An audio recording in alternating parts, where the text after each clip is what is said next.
Rishi Sunak lost the trust of Brexiteers in Parliament and the government because he spent his time as Chancellor as the biggest blocker of key reforms to allow Britain to benefit from leaving the EU, it has been claimed. Whitehall sources have responded to claims by Mr. Sunak that he would shred EU red tape within 100 days of getting into office with disbelief, describing his promises as brazen. Instead, they have accused him as Chancellor of watering down Brexit freedoms and allowing Treasury mandarins to block Britain diverging in tax law from Brussels.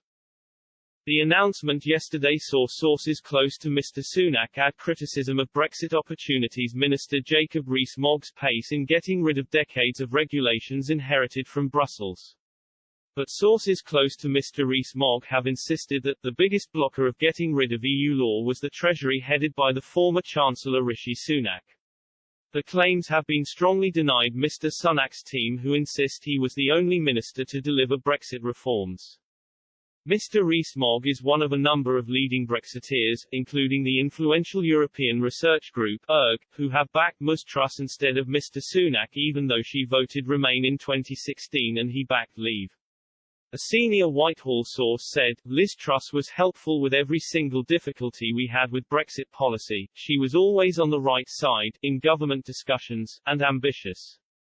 But Rishi Sunak was always risk-averse and on the side of the Treasury mandarins who did not want us to diverge from Europe. MPs know this. In particular, Mr. Sunak is accused of blocking tax law from being part of the Brexit freedoms legislation. Allies of Mr. Rees-Mogg hope that if Ms. Truss wins as expected, then some of the tax law and regulations can be brought back into the legislation. VAT was an EU competence, but there were also issues around definitions and regulations.